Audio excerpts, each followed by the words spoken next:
Wargaming's Beat Map Bat Rap! Welcome back to Beat Map Bat Rep, Necrons vs. Grey Knights Battle Report. Entering Necrons, turn 4. I decided to move my warriors out of cover. A trick that I've been finding is working well is just really counting on the Mind Shackle Scarabs to do their job and get their guys to attack themselves, even though the warriors and the Lord on their own really aren't that strong. So hopefully that can help turn the tide of the battle. When you see good guys that are good in close combat, then you try to use that against them with the Mind Shackle Scarabs. So we'll see what happens.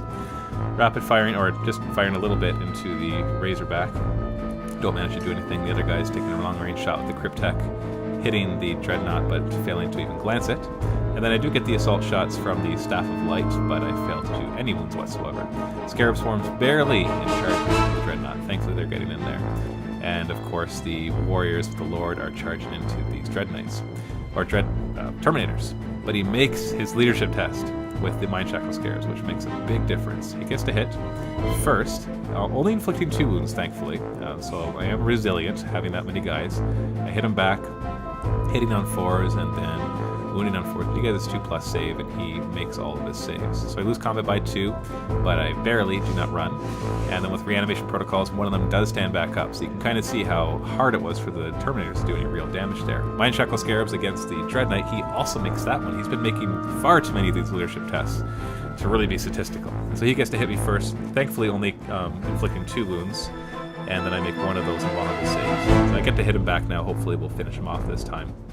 Inflict quite a few wounds. He does get invulnerable saves though, but does not make enough of them, and this other Dread Knight does go down.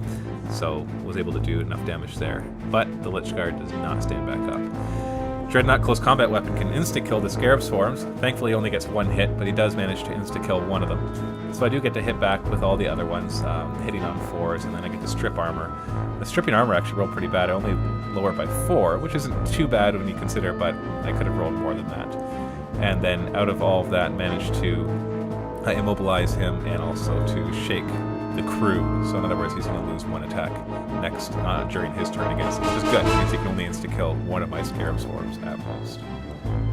He gets Crow in position to help the Terminators against his warriors. Then he starts to open fire. Multi-Melta into the Lich Guard does nothing. Twin Lake Blast Cannon into the Lich Guard. Managed to kill one of them. I don't make that invulnerable save, so one of them does go down. Then he gets the twin-linked heavy bolter into them, and because his twin link manages 3 hits and manages 3 wounds there, but one of them I put on the Cryptek, so I wasn't able to roll a save for that. Only 1 Lich Guard left. If he manages to kill that last Lich Guard, then I can't roll, so I decide to let him kill the Overlord instead. So rolling for reanimation, thankfully the Overlord stands back up, but the Cryptek does not. And then the 2 Lich Guard. Is it worth the gamble? He only has 1 wound left still. One of the Lich Guard does stand back up, because we're trying to deny kill points and still have some muscle left over to kill him as well. Mind Shackle Scarabs, finally he fails to make that leadership roll. He hits himself once, but does not wound himself, but still loses those 2 attacks, which is vital. Then he gets all of his attacks against me and actually fails to do any wounds whatsoever. He completely whiffs that roll. Hitting him back, I don't manage to wound him, but it's a tight combat, so that's tying everything up there. With the 1 attack from the Dreadnought, he does manage to insta-kill another Scarab Swarm, but I do get to hit him again, strip off 3 more armor, bringing his front armor down to 6, and when it's 6 against strength 3, I did manage to explode the Dreadnought. The 2 of them take hits, one of them takes a wound, but thankfully makes that save. So, surprisingly, Necrons are not doing as bad as I had originally thought they were doing.